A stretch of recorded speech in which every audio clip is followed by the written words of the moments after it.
Welcome to Chik Chat, the podcast where the girl with many titles talks about life, the good and the bad, and everything around it. We're going to sit, chat, share life stories and experiences, from business to relationship. Hello and welcome to another episode of the Chik Chat podcast. So today's a little bit of a different one, and I'm going for a topic that actually came across my TikTok this week.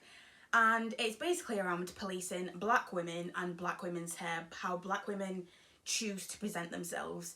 So before I get into it, I will start with my tip of the week or my challenge of the week. Do you know what, actually, my challenge of the week is getting better at being kind of firm within the team, and that's both with myself and with the team. Like, because I obviously run a marketing agency and we build the business depending on how we want it to be, it's easy to kind of let some stuff slip, especially when I'm busy. Like, I get really bad at communicating, I'm not as organised as I want to be, and things just kind of slip through the nets. Whereas at the moment, we're changing a lot of the process and what we do to the point that the people that we work with are expecting the best and will not falter on that. So we always have to be on our A game. So yeah, the challenge at the moment is just making sure that everyone's in the right roles they need to be in, everyone understands what is expected of them, and as a leader, I'm supporting my team the best way that that can be done. So yeah, that's definitely a learning curve. But yeah, other than that, let's jump straight in. So I stitched a video a few days ago on my TikTok, and if you want to follow, it's Chikumo F. But yeah, I stitched this video that was talking about on some side of TikTok, there are people complaining about how black women that date white men or are married to white men present themselves in terms of their hair, and that they sometimes show up with messy looking wigs or terrible looking hair and so on.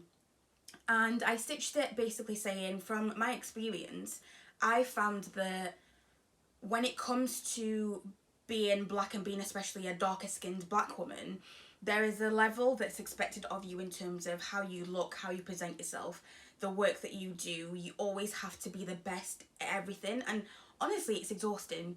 You have to show up 10 times better than any counterpart in every aspect of your life and still support everyone. And most of us, especially if you're a firstborn daughter, you are a child of an immigrant, the people that will get this, that you end up being, putting other people's needs first, and then when it comes to you sorting yourself out, you never really get to know yourself. So I was talking about my experience in the sense that actually, since I dated interracially, I've realised that the one Asian guy that I dated and the white men that I've dated, because there isn't the same level of kind of racism, which obviously with the Asian guy there was to an extent, it was a lot closer. However, that was when I was quite young. Whereas with the people I've been with G, with Sean that I was with, because there isn't the same expectation from them and from the people they grew up around, the women they grew up around predominantly being white, they kind of see the world from a different point of view and accept you as you kind of are. So I found that in my experience, not only have my partners doted on my hair no matter how it looks, but actually, especially as I've tried to, as I've been doing a lot of the work in terms of learning who I am, what I want out of life, I've just learned that actually a lot of the stuff that my mum used to tell me, like, I remember both my mum and my auntie sat me down last year, around the time I met G, and they were basically like, you shouldn't be wearing headscarves, like, it makes you look older, you need to present yourself properly. And the advice was coming from a place of love, and that place is, you have to show up as being perfect, otherwise people won't take you seriously. And I remember saying to them, I love the headscarves, like, this is a style within, like, my age group. There are so many people I know that wear headscarves, so I couldn't see where the issue came from, but I could understand why they were saying what they were saying. So I said, well, I'm still going to wear headscarves, and if you look on my socials, you will see that I still wear headscarves. However, I was also talking to G about this, and I was saying, like, this is a conversation that we had, and he was talking about how he loves when I wear headscarves and the different types of headscarves and what I do with my hair. Whereas when I was with my previous partner, I met him when I still had relaxed hair. used to get weaves, and living in predominantly white spaces, it's harder to find hairdressers and good hairdressers and people that you can like properly rely on. So for most of my life, my mum's relaxed my hair, my dad's cut my hair and styled it, my brother used to help me with doing bits of my hair, and right now, as I've gone natural, G's learned a lot in terms of what I'm doing with my hair.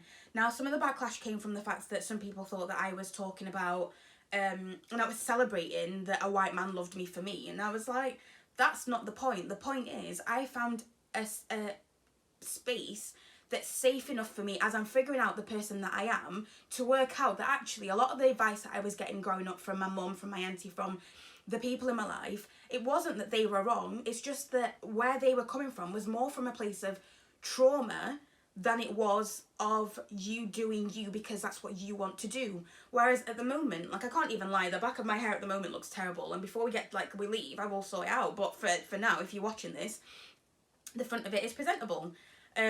But what I've loved about the relationship that I'm in is that I've been given the time to figure out who I am and what I want out of life, whether that's how I look, the clothes that I wear and so on. And you'll see, like, I talk about my style a lot. Like, I grew up as a fat kid, so it's still a bit of like the fat kid inside me that when I look in the mirror, I don't always like know who I am, if that makes sense. And I remember when I shaved my hair, I went into this existential crisis because of depression. I'd lost so much weight, and then I went and cut my hair off, and then I looked in the mirror and I was like, I literally don't recognise who I am. I do not know who I am. Whereas, fast forward 2 years later, I have done a lot of internal work, I've got to know who I am, but I'm also now in a safe space where when I talk about ideas that, like, things I want to do with my hair, G takes an active interest, and for me that's a love language. He listens to the things I'm talking about, knows me very well, and knows that yes, I might have the best of intentions. Like, I talked months ago about buying braiding hair and just doing like big braids, and I bought everything I needed. Have I done it? No. So he went online and found a hairdresser that's going to be opening, I think they open in June, and I've tagged her on TikTok already, but I'll also tag her on my socials when I talk about this. But for me, that's such a love language, because not only has he gone and done the research and found somewhere I can go and get my hair done, he's actively said that, oh, that'll be like my treat, which again, I don't need him to pay for that, I can do that myself. But even the fact that he's taken an effort into learning how to do my hair, everything from, like, we do wash days together now, mostly, unless I decide I just want to do it on my own. But even with the wash days, G dries my hair, helps me oil my scalp, will put it into twists or little mini braids for me. But why does he do that? Because just emotionally, mentally, sometimes I cannot cope with a full, like, wash day, and it is the last thing on my priority list when I am dealing with other things in life, like work. And where my frustration came from with some of the comments I was getting on this video, where I was actually celebrating the fact that sometimes we just need to find our own space. And actually, when you are loved for you as a person, you might not show up the way that other people expect you to show up, and in terms of like the beauty standards of like Western society. It might be that your work might be crap, but why do people feel the need to comment on that? Why do people feel the need to police black women? And what really kind of frustrated me was that I also had black women commenting, saying things like, oh, it's not hard to oil your hair at night and put it in plaits. One person saying it was embarrassing, and like it was an embarrassing flex as well that I was talking about G the way that I was. Whereas the message I was trying to send was, as I've gone through all the crap I've gone through, and therapy, cutting people out of my life, I have started to find my tribe, and my tribe are the people that accept me as I am. What does that then look like? A partner that loves me no matter whether I wake up with my hair stuck up, whether it's completely flat, no matter what I'm wearing. It's clients that will be happy that and not care if I show up to a meeting in my onesie. It's people that and this is the thing as well, because I can see that my content and my work has done better because I can show up as my authentic self. Sometimes, and I've said this before, sometimes my authentic self might be just morning me that's not done anything to her hair, that's in a dressing gown or a onesie, just cannot deal with the day. But if that's how I show up to create content and it keeps me consistent, I will keep doing it because it's my page. Who is someone else to tell me that's not right, especially when it's working for me? And that's kind of the frustration, that when I look at some of like family friends that are younger, when I look at my little cousins that are female and live in the UK, this beauty standard that people seem to have and how people seem to police black women is just extremely frustrating. Everything down to being in interracial relationships. And for a long time, I didn't want to create, and I created like a separate TikTok for me and G, because I know that that's our brand, that we are building something together that will eventually allow us to make money the way that I've been able to build my brand and make money the way I do now. And yeah, it just, honestly, I might be going off on a tangent here, but yeah, my frustration is the fact that in everything that we do, there always seems to be some kind of an issue, and it's everything down to whoever we choose to date. But the reason I always kind of shied away from creating content like with G specifically and focusing on just like a page with me and him was because I didn't want to go out for the clout and because we're in an interracial relationship. It should just be that we're in a relationship where two people love each other. We are bouncing off each other to create content, to create a brand, to create something that financially will mean that whenever we choose to settle down and have kids, we're going to have a safety net. But people kind of seem to ignore all of that, and I understand people project as well, and normally I don't react to negative comments, but this week, genuinely in my spirit, I was like, this isn't happening.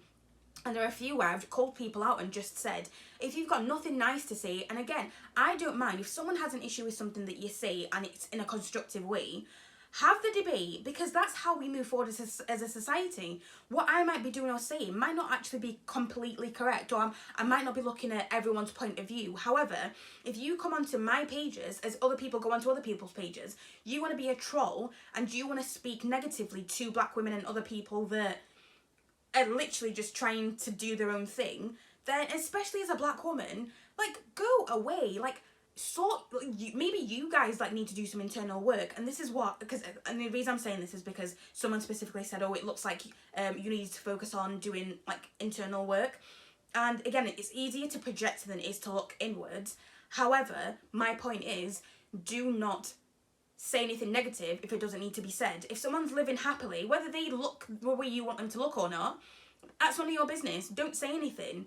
And yeah, going forward, I think this is something that, do you know what, I'm really proud of myself at the moment, because this is something that I wouldn't have even talked about in the past, whereas right now, especially as I'm building my pages to look the way that I want them to look and getting work that suits my values more, and I'm being more authentic in myself, what still is an awkward conversation to have and something that I wouldn't have always jumped on, at least I'm starting to have those conversations.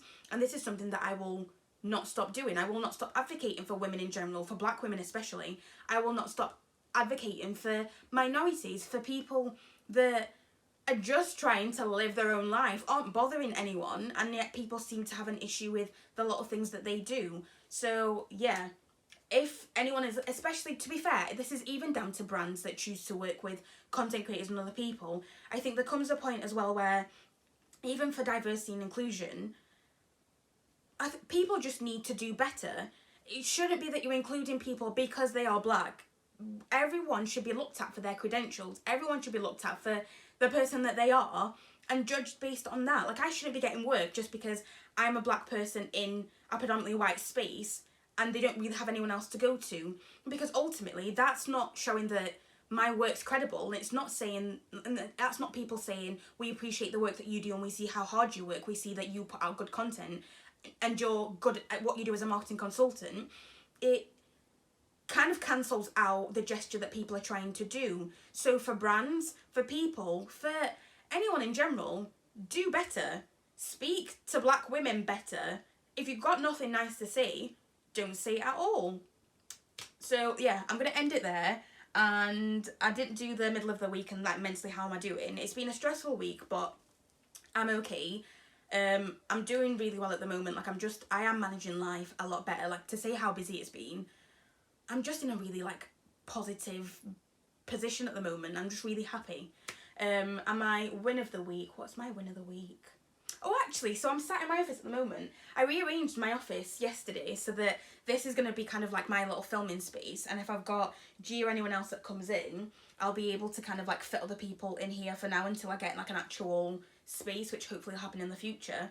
But yeah, that's been a big win of the week. Another win of the week, to be fair, actually is also the clients that we're working with at the moment. Like I said, I've changed the business a little bit in terms of being a bit more picky about the people we choose to work with. And yeah, it's just, like I said, even though it's busy, I just feel so fulfilled at the moment and so excited. So I hope and I trust that that's going to carry on. And I'm really looking forward to, yeah, the next few months and seeing how all of that goes. So I will love you and leave you and see you guys next week, or you will listen to me next week. Thank you as always. Keep liking, subscribing, commenting as you always do, because yeah, it's really, really appreciated.